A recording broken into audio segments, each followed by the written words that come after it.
Të nderuar miq, mirëmbrëma, takohemi përsëri në Fokus. Për gjithmonë, Banaking. A do të vendos presidenti Trump paqen me Putin, i cili nuk është njeri që ka besueshmëri dhe kredibilitet?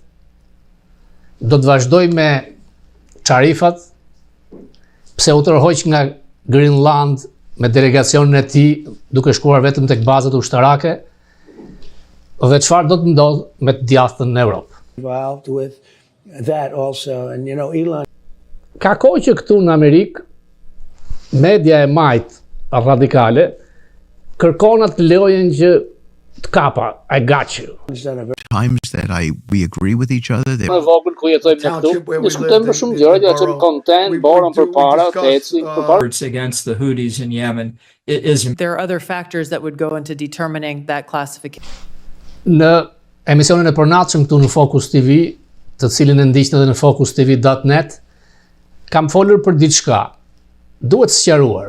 Presidenti Trump ka urdhëruar FBI-n, ka shep Patel, që të deklasifikojë dosjen e hetimeve për pjesën asaj që quhet Russian Collusion, për plasje ruse. E ka bërë me një urdhër ekzekutiv. Në fakt, e ka kërkuar ta bëjë edhe herën e fundit kur ka qenë president, në javën që është larguar, por kjo është ndaluar nga Joe Biden. Dosja me Ganigal është 8.000 faqe.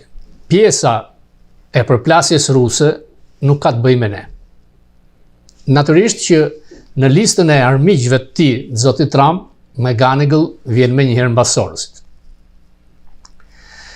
Ka qenë një dosje e stisur nga një agent britanik, i cili në fakt ka pasur lidhje të mira me FBI-n dhe ka dhënë informata të sakta më parë, por me sa duket në këtë radhë jo. Dhe nga kjo ka nisur gjithçka në drejtimin e Ganigal, janë përgjuar në mënyrë të parregullt, janë proceduar në mënyrë të parregullt, disa edhe janë dënuar. Është dënuar Paul Manafort, i cili është personi më i aftë i fushatës zotit Trump. Ai që është bosi i Lacevitës dhe tek i cili kam besim që do të bëj fitues dhe koalicionin shqiptar, Paul Manafort. Every one of these animals, I ate. I have been for literally 35 years a national political consultant, Republican political consultant, and I've done political campaigns from the lowest of levels to the highest. And dhe pikrisht avokatin dhe prokurorin që ka dënuar Paul Manafort, Trump i ka hequr të drejtën të hyjë në zyrat federale.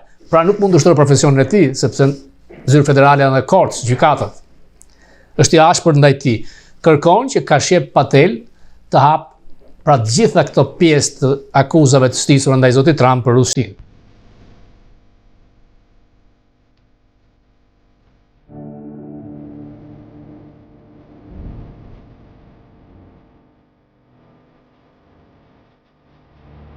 Dosja me Ganigal është 8.000 faqe përgjime. Përgjimet kanë qenë të mëdha, nuk ka qenë as zyra e New Yorkut, as zyra e Washingtonit që ka kryer hetimet, por është marrë dikush nga zyra në Kalifornia, aq sekret ka qenë. Me urdhën ekzekutiv të presidentit Trump, do të deklasifikohen nga dosja e hetimeve me lajme të stisura ndaj tij me dosjen ruse. Kaq është. Natyrisht që me Ganigal kanë qenë kryet e hetimeve dhe si shpërblim nga zyra e Washingtonit erdhi shefi kundër zbulimit në New York. U korruptua nga Edi Rama. Dosja me Ganigal është 8.000 faqe. Ka përgjime, janë të paktën 8 takime të përgjuara të zotit Rama, kryeministit të Shqipërisë. Kulmi arriti kur ai ka shkuar në zyrën e Ganigal në New York. 3 janë arsyet kur mund të shkosh tek zyra e shefit të kundër zbulimit në New York, i cili detyrën kryesore ka të përgjojë, të jetoj dhe të rekrutoj diplomatë e huaj në New York. Pra ti ke shkuar në zyrën e Ganigal, ose ka synuar të rekrutoj, ose të ka të rekrutuar dhe raporton, ose kërkon të marrë në hetim. Natyrisht që këtu, për të njëjtin krim nuk mund të gjinosh 2 herë.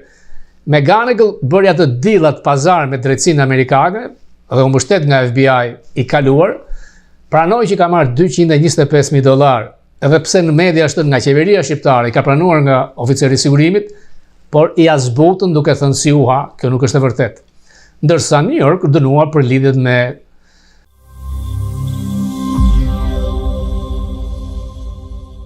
McGonigal was sent, Problemi është ky, ai bëri një pazar dhe u dënua 5 vjet. Shqiptarët mendojnë se çështja mund të rihapet përsëri. Si mendon, tani ke përvojë. Këtu nuk dënohesh 2 herë për të njëjtin gjë.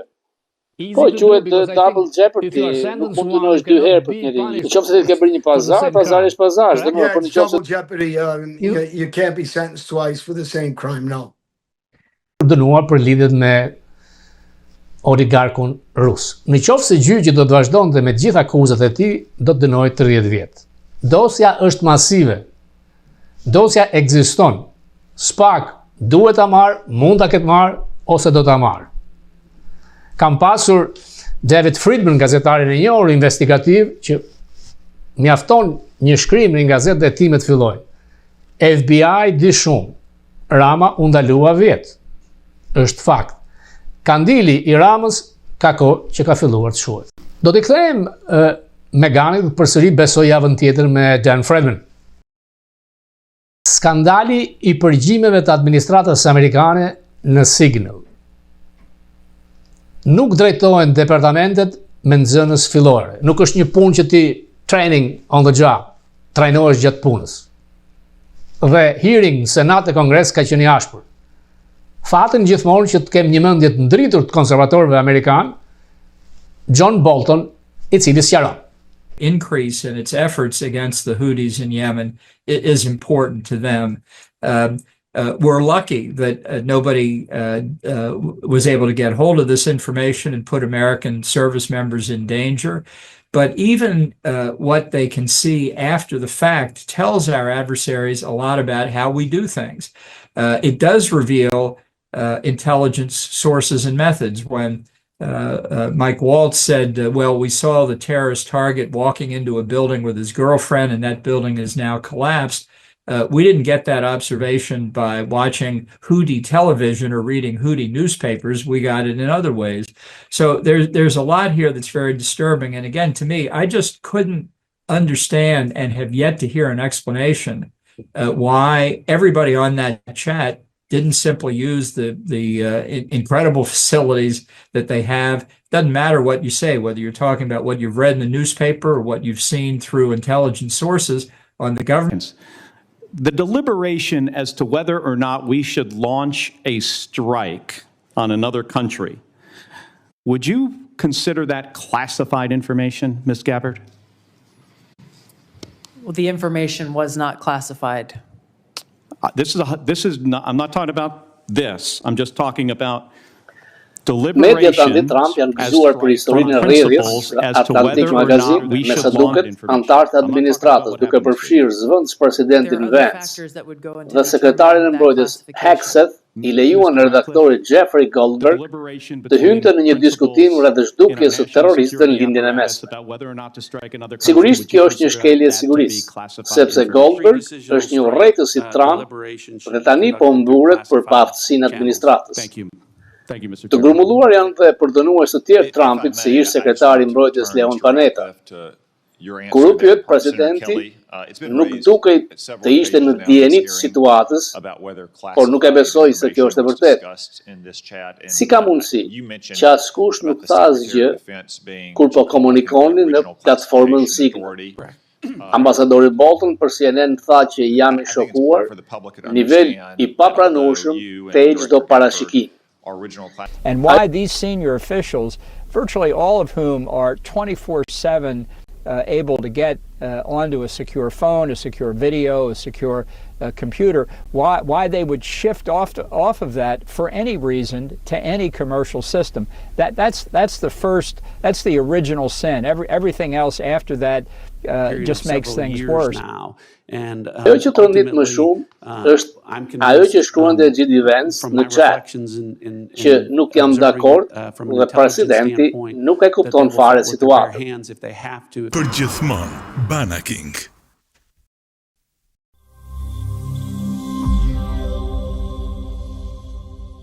Dënojnë politikisht kreun e djathës franceze, ashtu siç donin të dënonin mua të mbanin në burg, të mbërgosnin. Kjo është luftë politike. Dhe Trump ka drejt. E djatha europiane po sulmohet e egër. Patëm partinë alternativa për Deutschland për Gjermaninë, RDE, partia e djathtë gjermane, e cila ka fituar mbi 150 karrike në parlamentin gjerman, në Bundestag, por jo, elita si majtas, si djathas deklarojnë ne nuk bëjmë koalicion me këtë ekstrem djathtë. Se çfarë ekstremi djathtë është një parti që e ka te LGBT kryetaren e saj nuk e kuptoj. Ata nuk duan hapjen e kufive, emigrant pasens, duan traditat e kryshtera, traditat e familjes. Pra ata janë shumë më poshtë se republikanët këtu, më në qendër. Por jo, nuk duhen lejuar në pushtet. E patën bërë dikur dhe në Austri.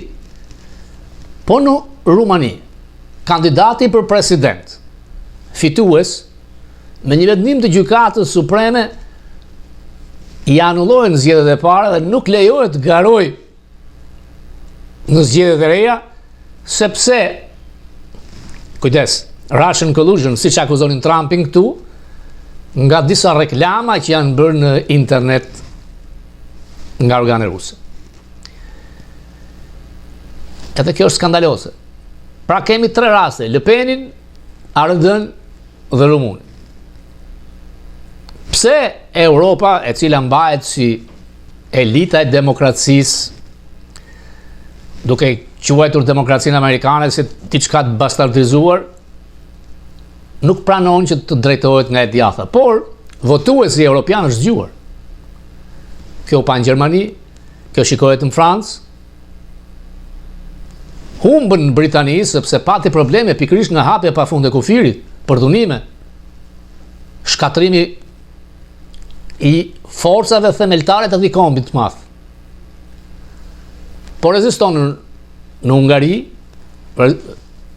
edhe pse sulmet janë mëdha për të larguar Orban, i cili akuzohet edhe ai si diktator autoritar që mbetet i vetëm duke mbështetur këtë. Presidenti Trump ju ka thënë njerëzve ndaj tij që të ndihmojnë të djathën kudo në Evropë. Paul Manafort, kjo figurë e madhe, si menaxher fushatash, ka qenë në Francë dhe kanë paguar rreth $100 milion nga një miliarder atje për të mbështetur të djathtë. Ishte Steve Bannon gjithashtu. Rasti Lasivitës që vjen në Shqipëri, nuk dihet sa është paguar, nuk ka rëndësi, do të dalin, është pjesë e kësaj strategjie për të mbështetur frymën e krahut djathtë. Kam pasur një intervistë me John Aliten, mafiozin, më thonjë shqiptar amerikan të Xhangatit, i cili me të vërtet tregon një redemption. Pra një njeri që dënohet, që ka qenë pjesë e një të kaluare të errët, por që shkon në kish, që jeton me situatën amerikane, mbështetësi Trump, është zgjedhur antar i këshillit të Englishtown në New Jersey, por Alite mendon se do të garoj për Kongres vitin tjetër për republikanët. Zona aty është zonë e kuqe, zonë republikane. Me mua ndanë të njëjtin mendim që i duhet kërkuar presidentit Trump që të fusin në agjendën e shtëpisë së bardhë edhe festimin e ditës kombëtare të Shqipërisë. 28 nëndorin ama. 28 nëndorin. Ndryshe, më mirë dalim në rrugë. 29 nuk është shqiptarëve, është një pjesë. Nuk po hy, se cili beson atë që duhet besoj, ata besojnë që e çliruan Shqipërinë nga gjermanët, le ta besojnë, faktet janë ndryshe, 28 i bashkon të gjithë. John Alite ka kaluar nga shkelsi i ligjit në ligjvënës. Një zbatues i familjes krimit Gambino u betua muajin e kaluar si këshilltar që përfaqëson lagjen e përgjumur të New Jersey në Englishtown. Ai thotë, dini çfarë? Unë me të vërtet mund të bëj disa gjëra të mira. Puna e tij në vitet 80 dhe 90 si një fitues i lartë për Teflon Don, shefi Gambinos John Gotti dhe djalit Junior Gotti, do t'i shërbej aty mirë në politik, shpjegon ai. Unë I kuptoj gjërat si Machiavelli, thot ai, ashtu dhe tradhtin.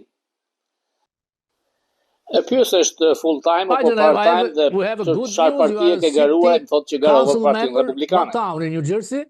Yeah, New Jersey, Englishtown. Englishtown. How it works? Is it part time or full time? It's full time. That's good. Për mentalitetin shqiptar, kur dikush shkon në burg, ka bërë një kohë burg gjatë, jeta jote ka marrë fund. Life is done. Yeah. Is that wrong? Yes. Well, I think it's wrong Gabim, because you know Mendoj you se është got young gabim sepse keni people njerëz that të rinj që kanë bërë make gabime në mistakes in jetë. their life. Nëse If you nuk don't I give jep them a një chance of të drejtë që redemption, të kërkojnë falje you're të just telling them rregullohen, to continue ata on do the të wrong vazhdojnë pra path të vazhdojnë të and këqija. continue as a criminal. That's not a good focus for young people. Ju pash diku në CNN me komrish me një gazetar të vjetër, apo jo? Isha me një analist legal edhe me një ornik.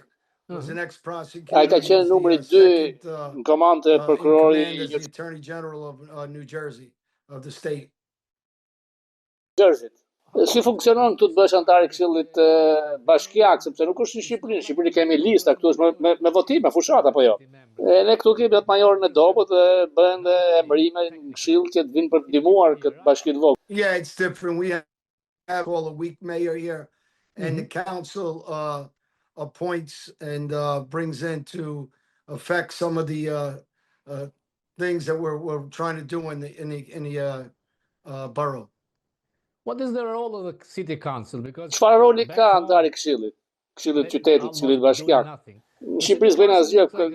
Këshilli Bashkiak është si kongresi I qytetit apo jo? Kryesisht kështu, këtë borën e vogël ku jetojmë ne këtu, diskutojmë për shumë gjëra, ja çojmë content, borën përpara, teci përparoj. Flasim për parat që vinë nga toksat, liçenin që kemi, si do ta ristrukturojmë, sistemi shkollor, droga në zonën tonë, sa bëmë një provim për shefin e policisë lokal. Water towers, if we're going to sell it, keep it, the school system, drugs in the area. We just promoted one of the police officers, acting chief of police. So we vote that stuff in as council. Kur je antar I Këshillit të një bashkie dhe një fshati, më tej ku do shkosh të Asambleja New Jersey për Kongresin Amerikan, pra ke hyrë në politikë, ke këtë gjë. Është hapi I parë pra si këshilltar. Unë kam aspirata që të garoj për kongresmen. Dojmë që të garoja që këtë vit, po mendova që ishte herë të garoj vitin tjetër. For Congress next year. People are trying to get me to run this year. I think it's a little too soon. I think next year I'm going to throw my hat in a race and run for Congress. How the Distrikti është I kuq apo blu? Zona ku jetoj unë të dua shumë është zona e kuqe, republikan pra. Njerëzit tu janë e magët. Chakarelli do të garoj për guvernator këtu. Ai është në ditën e vime presidentit. Ne besojmë tek lufta e madhe ndaj krimit, por edhe për njeriu që rekuperohet. Ringjallet, pas gabim. Ti e provon veten që ka bërë gjithë, siç unë kam rreth 15 vjet që bëj këto gjëra të mira tani. Por ata të vlerësojnë. Tough on crime, but they also believe in redemption. If you can prove that you've done the right thing, like I have for the last decade and a half, they'll embrace you, and they'll support you as long as you're doing the right thing and the right track for the young people. Herën e fundit që takuam ishte një vit e gjysmë besoj më parë në Shqipëri. Yeah, about a year and a half ago. Yeah. I miss you, man.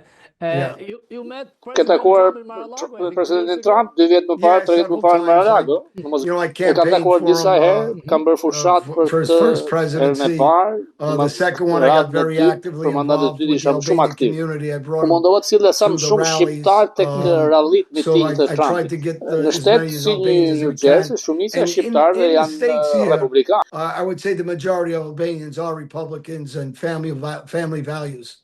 Traditional, that is good. Yeah. Is any way that A kanë mundësi për të ardhmen. Shiko, grekët kur kanë ditën e festës kombëtare bëjnë shtëpinë e bardhë. A mundet që ne shqiptarët ta festojnë ditën kombëtare tek shtëpia e bardhë? Herës tjetër që të takosh Trumpin duhet t'ia thuash, unë do t'i kërkoj Bill O'Reilly, sepse ai takon shpesh Trumpin, do t'ia kërkoj Bill O'Reilly që t'ia bëj këtë favor të Shqipërisë, të shqiptarëve. Mirë që me festë nesër mëngjes kemi një takim pikërisht me disa për të bërë këtë punë. Exactly for this. To bring Albania in for Independence Day and be recognized by the president at the White House. So we are discussing that now, and we're trying to get that done with some big leaders in the Albania community alongside with me to try to facilitate that. So hopefully we do facilitate that this year. I will ask Bill O'Reilly to ask. Unë po ta them edhe një herë, unë personalisht do të them Bill O'Reilly, ai sa ka takuar Trumpin para 2 javëve. Do të flas diçka tjetër. Kate Den rastin me Ganigal, të korruptuar në FBI-t në You have an idea. Excuse me, I didn't hear that. Charles McGonigal was Right. sent. Yeah. Problemi është ky, ai bëri një pazar dhe u dënua 5 vjet. Shqiptarët mendojnë se çështja mund të rihapet përsëri. Si mendon, tani ke përvojë. Këtu nuk dënohesh 2 herë për të njëjtin gjë. Po, quhet double jeopardy, nuk mund të dënohesh 2 herë për të njëjtin gjë. Nëse ti ke bërë një pazar, pazari është pazar, s'do më Yeah, për it's nëse double jeopardy. You can't be sentenced twice for the same crime, no. And if it dalin fakte të reja, mund të niset timi apo jo. Ata kanë nevojë për fakte të reja dhe për njerëz të rinj që të vinë të dëshmojnë. The case might be open. Right. They need new evidence and new people to come forward with new charges, and yeah, you could Me akuza të reja, po mund të hapet. Pra me akuza të tjera, different charges, different allegations, me fakte të tjera, different proof. Is it possible, let's say the mund të nisësh një paditre. Dosja aty është shumë e madhe, 8000 faqe. Mund të që një prokuror shqiptar të vijë aty në gjykatë të kërkojë këtë. Teknikisht mund ta kërkojnë. Technically, I mean, technically, they could go ask again. Ato të pranohet kjo varet se çfarë do thotë gjykatësi. Varet në aspektin legjor se çfarë letrash do të dërgojnë ata këtu. It just depends on the legal aspects of what they're sending in paperwork. Ka lënë shihet keqe, kryeministri shqiptar të ngatruar me një të korruptuar të FBI. an FBI and an Albanian spy was involved. I don't know if you have an idea what happened. I mean, I don't know the technicalities of the case. I didn't read the case over. But Unë yeah, nuk e di it's a blemish, teknikalitetet obviously. e çështjes, pra nuk e di anën teknike të çështjes. Ne si shqiptarë dhe amerikanë duam të shikojmë gjëra të tilla. You know, it's a little Jeta ime disappointing. kaluar It's nga one of the reasons i why, shitur në krime për you know, 15 vjet të my fundit past unë jetoj në life paqe. of being involved Kam with ndryshuar. crime in the Unë last besoj te Zoti, por 15 edhe tek years, I ligji. live a very good life. I'm in Dhe church. shumë njerëz e I thyen believe in ligjin God, që and këtu I në dy believe in vende the letter of duhet the njerëz law. si unë që And I think ta kapim that some të of these Krishtit people të that are ndalojmë këtë breaking gjë. the law and against our country and both countries is, you know, you need people like myself that are on the right track to change some of this. I mean, you know, to me, it's terrible. Yeah, this isn't crimes about individuals; it's crimes against countries. Si e shikon Trumpin 2? Trump 2.0. Ai votua nga 78 milion veta për të bërë pikërisht eksaktësisht atë që po bën. Ai solli me vete Elon Musk, i cili ka qenë independent ose majtas. To do exactly what he's doing. He promised what he was going to do. He's doing it.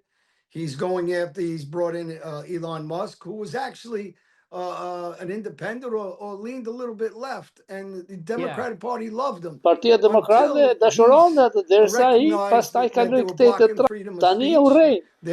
Ata po shkonin si komunizëm këtu, po ndalojnë lirinë e fjalës.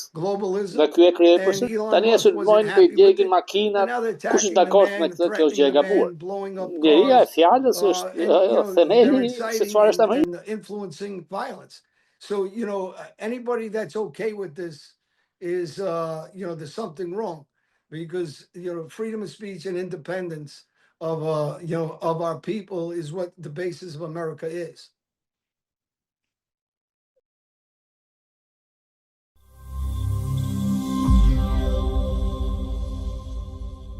Në qoftë se Evropa të vendos 30-40. Kjo është logjika. Por mund të ndodhë që të rriten çmimet për çastin. Mund të ketë inflacion. Tregjet e Wall Streetit u goditën. Pra Trump është vendosur në një kënd të madh, ka sulme të mëdha. Tani au çmend Trump që të psoj në këto momente kur ka filluar 100 ditë pushtetit të ketë ulje të madhe të stokut dhe rritje të çmimeve, sepse fundit votuesi amerikan për këto që ajo që duhet të them që një fakt që më gëzoi është që Serbia ka 37%, Maqedonia e Veriut 36%, Shqipëria e Kosova 10%. Por ne nuk kemi në një eksportim të madh. Në fakt tarifa është një taks. Zoti Trump duhet të kuptojë që ai që goditet jemi ne, konsumatori. Ai kërkon që pasurinë, wealthin nga konsumatori ta kalojë tek bizneset dhe te një grup punëtorësh që janë të mbrojtur nga këto tarifa. Por kjo do ta kthente Amerikën në vitet 50-60 sepse do të mungonte konkurrenca. Konkurrenca e bëri që të ecë të lëzonte ekonomia amerikane. Kur filluan makinat japoneze që të hynin në këtë treg, po të mos kishte pasur konkurrencë, makinat amerikane do të kishin dalë jashtë loje të gjitha. Unë sot mëngjes, kur shkoja për Long Island me makinë, duke ngarë makinën, kot për kuriozitet pash sa makina të huaja kanë në autostradë. Janë më shumë se 90%. Amerikanët duhet të bëjnë makina më të mira. Nuk është problemi i gjermanëve që pengojnë makinat amerikane, është dhe diçka tjetër, në qoftë se BE-ja vendos 3% tarifa, por me vatin që është 22% shkon 25%, kjo është taksë e shtuar. Është një gambling i madh që zoti Trump po bën, mundohen ta mbrojnë këshill. Për shembull, ai ka thënë do të thaj kënetën në Washington. Ka shumë drejt. Në qoftë se ti vendos tarifa, do të shtohet numri i lobistëve, pra do të shtohet këneta me këta që do të kërkojnë të lobojnë tek Senati dhe Kongresi, sepse ai la një hapësirë që të gjithë liderët mund të më telefonojnë për të bërë deal, për të sepse në fundit ai është on and off. Trumpi e ndjen, nëse do të vazhdojë ulja e stokut, ai është njeriu që është mbështetur tek suksesi në stok dhe nuk besoj se do ta mbajë, do të bëjë dhe ulje. Ndaj thot presin telefonata.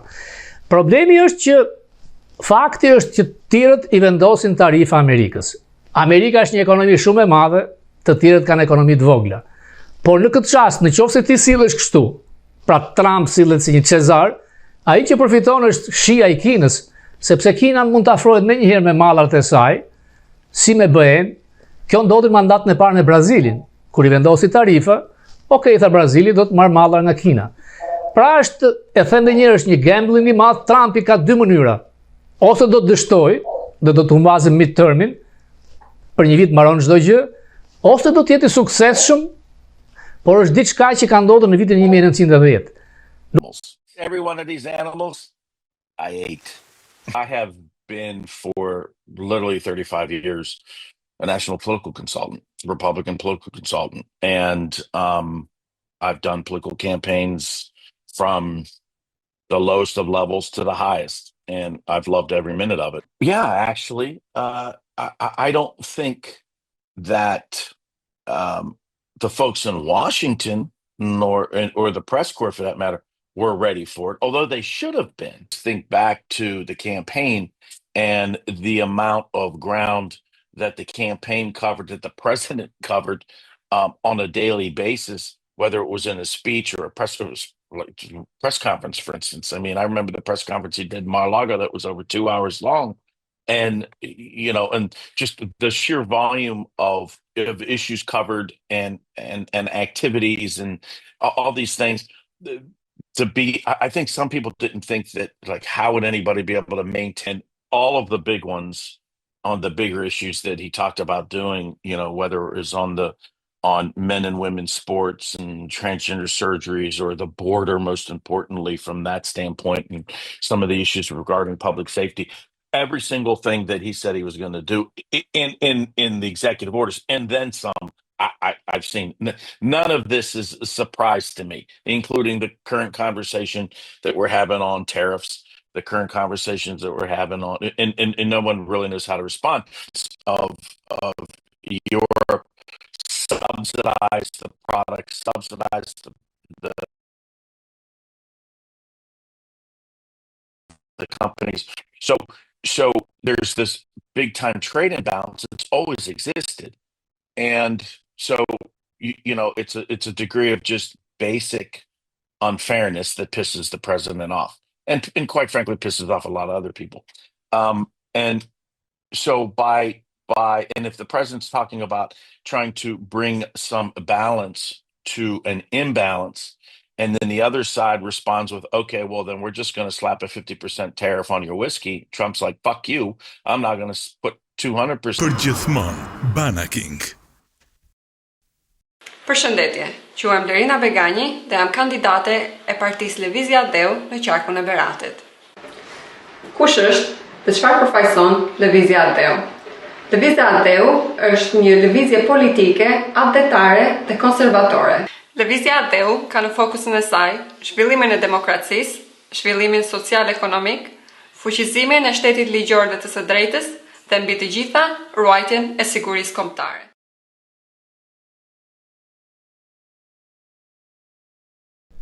Ka kohë që këtu në Amerikë, media e majtë radikale kërkon të lejohen që të kapa, I got you.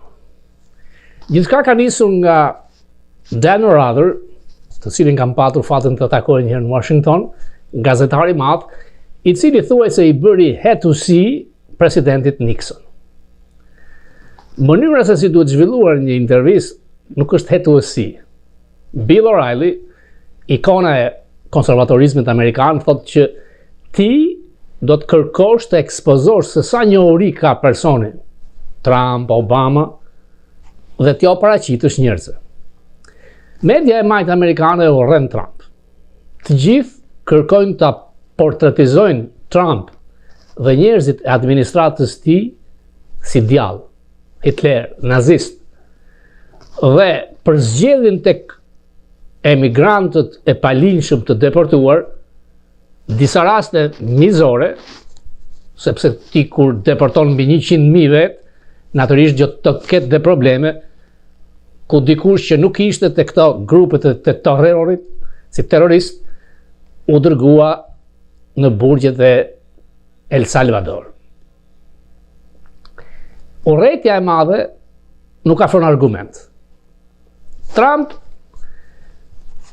do të arrijë që ekonomia të ketë sukses, sepse çdo president republikan, kur vjen në pushtet, duke shkurtuar taksat, i jep mundësi ekonomisë të rritet. Do të qoftë se ai do të bëjë të paktën atë që bëri 4 vitet e para, do të jetë e suksesshëm. Ka shumë të drejtë me tarifat, por nuk është çasti. 6 muaj ekonomia do ketë probleme, por tarifat simetrike, reciproke, janë të domosdoshme sepse si BE-ja, si Kanadaja, si Meksika kanë përfituar në kurrizat Amerikës. Në lidhje me paqen me Putinin, Trump i tha në pist, jam i mërzitur me Putinin, po kush nuk është? Të gjithë janë. I vetëm që mund të arrijë një paqe është. Ndërkohë ajo që po e dëmton janë sulmet e gjykatave, distrikteve lokale që kundërshtojnë urdhrat e tij ekzekutiv. Ka pasur një hearing në Kongres pikërisht për të ndaluar këtë proces. Pra, Newt Gingrich ishte speaker i Kongresit, fantastik, i pari që realizoi balancin e buxhetit. Kam patur fatin kur shoqëroja Pietro Arbënori në Kongres të takoj këtë figurë të madhe. Mbrojti idenë që nuk mundet që të kemi një gjykatës të vogël që të kundërshtoj presidentin e votuar, dhe ai solli shembujt e Lincolnit, Jefferson, sepse nuk është case gjyqësor që ti e kthen në një case kombëtar. Pra kanë të drejtë që të impeachin, që të shkarkojnë këta gjykatës të vegjël, por kjo nga ana e profesorëve thotë shkatërmtare, diktaturë, nuk është. Edhe Newt Gingrich sot në Kongres tha që,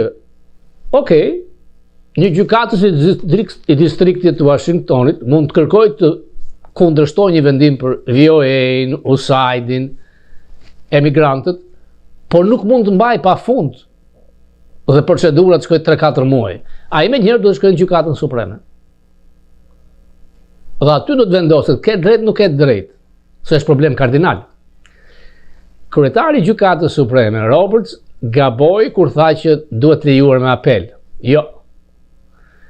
Janë gjyqtar partizan, të majt radikal, të emruar nga Clinton, nga Obama, të cilët gjejnë për shembull një gjykatës të majt, mund ta gjesh në Minnesota, që nuk ka, por në Kalifornia, në Hawaii, që të kundërshtojë një urdhër ekzekutiv kombëtar.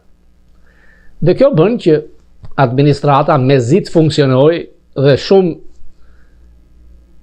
vendime ekzekutive kthehen prapë siç ndodhin mandatin e parë. Qesharake, një vendim gjykat ekzekutive i largon të gjithë punojësit e USAID-it, por dhe ata që janë të obdati që vinë, kthehen, vendos gjyqi përsëri largohen, është qesharake. Kongresi ka drejt që të kaloj një ligj posaçërisht për këtë. Por problemet janë se të martën ka qenë zgjedhja 2 vendeve bosht paraprake për kongres në Florida dhe gjykatës supreme.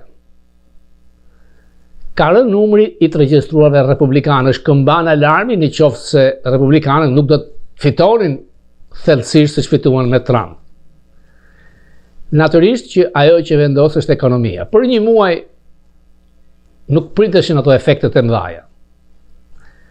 Fjalimi në fushatin Trump ndryshon nga realiteti, sepse administrata është shumë e madhe, në 2.4 milion vetë janë bërë shkurtime, është e pamundur me emrimet politike që janë bllokuar, siç është rasti i Departamentit Amerikan të Shtetit, ku nuk ka kaluar asnjë nominim politik. Për 6 muaj s'do të ketë ambasador. E kam thënë disa herë, nga 1000 emrime politike rëndësore në të gjithë departamentet, herën e parë Trump kaloi vetëm 500. Këtë radhë nuk është më shumë se 100.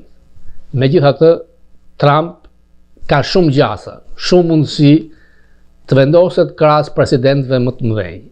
Është këmbgulës, është i hapur, është atipik. Natyrisht që ka probleme karakteriale, Trump është Trump.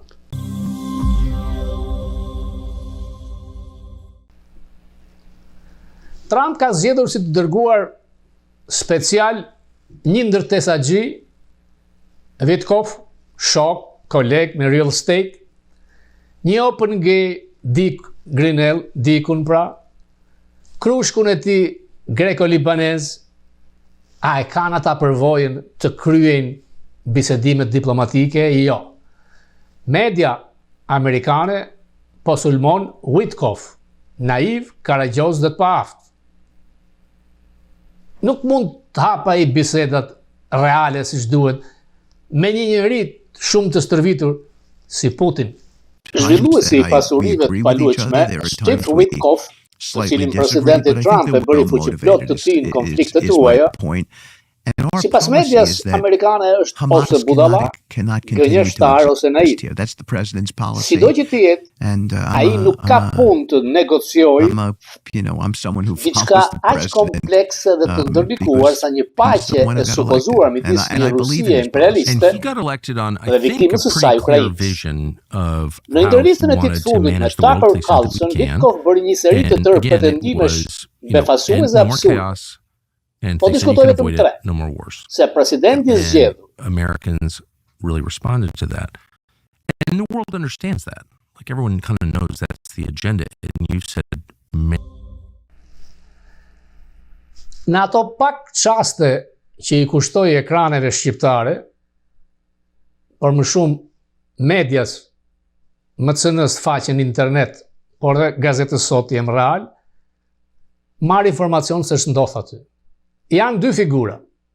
Rama, i plakur, i lodhur, bajat me batuta ignorante, Berisha, energjik, i veshur mirë dhe flet pa diskutime pasuri intelektuale.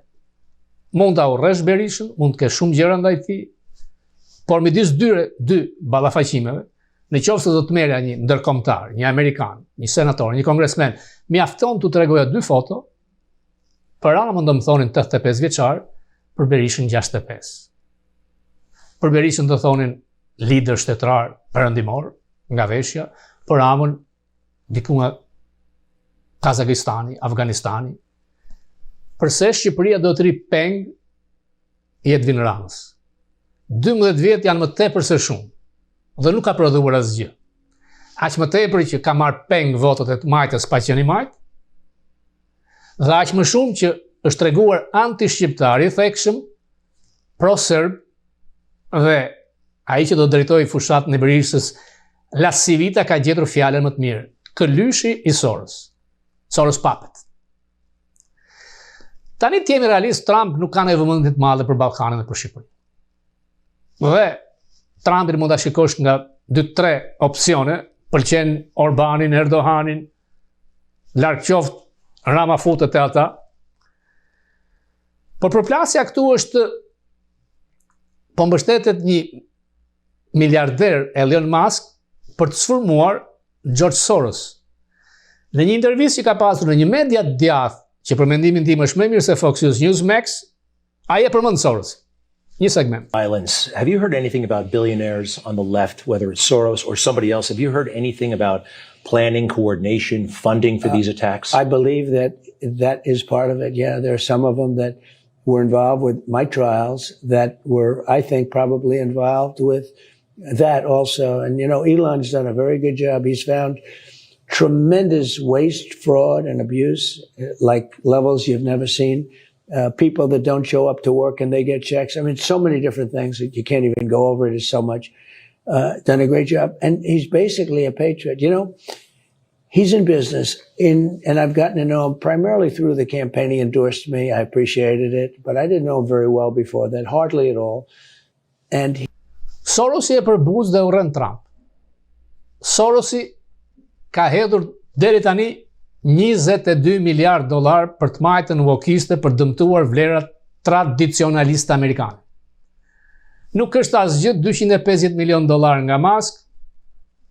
Elon Musk ka qenë i majtë dhe do të vdiste i tillë. Ka votuar në 2016 për Clintonin, ka votuar në 2020 për Biden. Dhe ka fituar miliarda dollar nga subvencionimet e majta të Teslës, ka qenë i adhuruar i tyre. Përse e majta akuzon që sot oligarkët po drejtojnë republikanët? Është vetëm një. Natyrisht, kemi oligark, prutikar, aristokrat, terma që vijnë nga Greqia.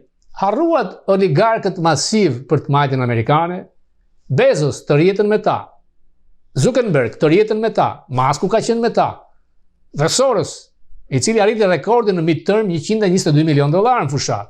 E thash dhe njerë, 22 miliard ka dhënë gjithsej. Shumë minore ato të Musku. So George Soros lives in New York City. He's a billionaire. He made his money trading Soros jeton në New York, është një miliarder, ka bërë pasuri duke këmbyer valutat. Siç të mund ta dini, është akuzuar dhe dënuar në Francë, por ai iku, ju largua burgut, është akuzuar për shkatrimin e valutës britanike dhe është dikush që ngatrohet me probleme me vende si juaj. Në SBA ka një bateri avokatësh që e mbrojnë nga shumë dëshkime ligjore se si ai qëndron mes asaj që lejohet lidhur me donacionet, ai jep miliona dollar që politikanët e ekstremit majt të zgjidhen në zyra të ndryshme. Për mua ai është një njeri i ndyrë, një zuzar i madh. Askush s'bën dot gjë. Por ai dëmton shumë njerëz. A mendon se ka lidhje me departamentin e shtetit, se është në kontroll apo ka lidhje me familjen Blinken, si operon? Soros është një operator i pavarur. Ai dhuron dollar. Putini nuk është. Putini kërkon të fitojë maksimum. Luftat për të përfunduar siç tha Trump për 24 orë, ai mund ta bënte siç ndodhi atë 3 ditë kur i ndërpreu armatimet e Ukrainës dhe informacionet e inteligjencës. Ishte frika se Putini mund vinte në Kiev. Pra vetëm në këtë mënyrë mund ndodh ajo. Ai kërkon që të merren vesh, natyrisht nuk është e lehtë, sepse ato zona që ka marrë Putini nuk i lëshon. I quan ruse. Ukraina, Zelenski është ulur, ka pranuar çdo gjë nga Trump, mbas asaj që ndodhi në 28 shkurt, nuk është më ai Zelenski. Trump i avancon, kërkon pronën edhe të centraleve bërthamore. Ato janë pronë shtetërore, nuk besoj se do t'ja lënë të gjithë këtë. Aq më tepër që ai centrali kontrollohet nga rusët. Problemi është që është Evropa që e mbështet nga pas. Janë klanet e luftës që duan që lufta të vazhdojë. Ajo që mua më duket e papranueshme është që e majta amerikane, që gjithmonë kanë qenë kundra luftës, këtë radhë do që lufta të vazhdojë në Ukrainë. Janë miliarda dollar, Amerika ka dhënë 170 miliard. Nuk është pak, ka paguar për 3 vjetë rrogat e administratës Zelenski, ndaj ai duhet pranoj çdo gjë që vjen nga këtu, dhe Trump është i bindur, edhe pse duke e toleruar Rusinë, dhe pse duke u shfaqur shumë i butë me zotin Putin, çka e dëmton këtu tek media që thon pse ka që but presidenti i Amerikës me një autokrat, kriminal, diktator, nuk ka zgjidhje tjetër. Mos u habit që nga shumë media, siç ka filluar në Gjermani, në Britani, në Francë, do të fillojnë përsëri ato fake news, agenti KGB-s, aseti i rusëve ka pasur shumë kontroll. Trump, edhe pse është president republikan, po shfaqet paqësor, sepse në mandatën e parë kërkonte në ndihmë të kafshimit trojve tona të Kosovës. Fatmirësisht tani le ta kërkoj me Ukrainën, me Rusinë, sa më larg diku Grinelli nga Kosova, aq më mirë për ne. Mua kjo më pëlqen, por Trump ka një problem që i xhams, nuk qëndron në një objektiv. Dhe ne këtu, amerikanët e votuan Trump as për Donbasin, as për Ukrainën, për kufirin jugor dhe ekonominë. Mos duket habi që 70% e amerikanëve mund të mos e dinë ku është Ukraina në hartë. Get an answer that he thinks is favorable to Russia. How about Kosovo? Çka për Kosovën? $1 ulje taksës për korporatat, çka indirekt do të rrisë prodhimin. Inflacioni ka rënë në krahasim, mbas edhe administrata e fundit nga fundi filloi të vepronte mirë. Trumpi ka dhënë përparësi për çmimet e puseve të naftës dhe deregulation, se ka pasur shumë rregulla nga demokratët. Ai thotë që për çdo rregull që ka firmosur Biden, 10 do t'i heqë unë. Republikanët, qoftë Trump, qoftë kushdo, sa herë që vinë pushtet, ekonomia jump, sepse duan qeveri të vogël, taksa të ulta, natyrisht që çmimet janë rritur, por ky vend krijon shumë punë, njerëzit punojnë fort dhe çdo njeri e ndërton jetën bazë të punës. E majta kërkon të ndryshme me atë DEI, këtu është gabimi i madh. Diversitet, përfshirje dhe barazi. Barazi si? Për një që s'punon, ose që të shkojnë në Harvard, ti si i bardh përsekutohesh sepse do të jepte më shumë përparësi afrikan-amerikanit, nuk duhet të jetë. Dhe administrata e Trump, jo vetëm që po e lufton, por zyrat federale nuk do të bëjnë biznes me ato kompani private që vazhdojnë me DEI. Kjo është një nga pluset e Trump me këtë qasje, plus me vlerave tradicionale të amerikanëve në familje. Kufiri thuajse është mbyllur, 96%, por Trump ka një problem me gjykatat. Janë 125 pa di gjyqësore ndaj administratës. Tani një judge në distrikt lokal të bllokoj një president që ka marrë 77 milion vota është nonsens. Tani ajo mund të shkojë me apel dhe Trumpi mund ta fitojë. Për shembull rastin i emigrantëve dhe refugjatët që janë cilësuar si terroristë nga Venezuela. Del një judge dhe ndalon. Pse? Një gjykatësit, se gjykatësit tu zgjidhen nga presidentët. Të majtët zgjedhin të majtë, djathët këtë dihet. Sa herë që vjen një president i djathtë, të majtët fillojnë mësuar me 100 gjyqe. Republikanët nuk e bëjnë. Do të shkojnë në gjykatë lartë, por kalon kohë. Për shembull rasti $2 miliard që i bllokoi Trump për USAID, dhe del një gjykatës distrikt lokal që thonë paguaj ti pastaj shkon në apel. Janë $2 miliard. Kryetari i gjykatës supreme ka thënë që se ka një drejt të bësh impeachment, të shkarkosh gjyqtarët. Megjithëse duan 2/3 dhe Trump, por dhe Musk janë ofendues ndaj gjykatësve specifik. Kryetari i gjykatës supreme, i cili është konservator, tha që nuk është kjo rruga për 200 vjet, drejtohu në apel. Është diçka që nuk shkon. Urdhat ekzekutiv presidentit, për mendimin tim dhe analizëve këtu të mëdhenj, thonë nuk duhet kundërshtohen nga një gjyqtar lokal distrikti. Duhet ketë një mekanizëm tjetër. Sepse fundi ai ka një platformë, ka bërë premtimet elektorale dhe kërkon të zbatojë. Janë deportuar 40.000 me dosje kriminale. Ka drejt. Problemi pastaj me shkarkimet nga detyrat atyre që janë punonjës federal, kjo le vend për diskutuar. Sepse nuk mund të largosh njerëzit pa arsye, siç u thash, ka hequr ata që quhen probation, stazhier, por një stazhier mund ta heqësh kur nuk performon. Masku i hoqi pas një përgjegjësi dhe janë kthyer mbrapsht në punë 24.000 vet. Kjo nuk është serioze. Rasti i departamentit të arsimit, Education Department. Nuk mund ta shkrijë dot presidenti, se ka këtë power, ka Senati dhe Kongresi. Në Senat duhen 60 vota, nuk i ka. Por ka shkurtuar gjysmën. Trump është bombastik, hedh granata, ka hapur sulm, nuk tërhiqet nga Grenlanda, nuk tërhiqet nga Panamaja, trysni pa kuptim për Kanadan dhe kërkon që të hyjë në skenë të njëjtë si presidenti i tarifave. Me tarifat ka të drejtë nëse janë simetrike. Nëse Kanada e vendos 300% për qumshin amerikan, e njëjta gjë duhet ndodh. 150% tarifa edhe Japonia, i vendos India, edhe Korea e Jugut. Dhe përfitojnë kurrizët e Amerikës. 200 miliardë është deficiti me Meksikën, rreth 70 miliardë me Kanadan, 250 me Europën. Pse? Ndaj Amerika ka njohat $36 milion. Trump do të ndaloj.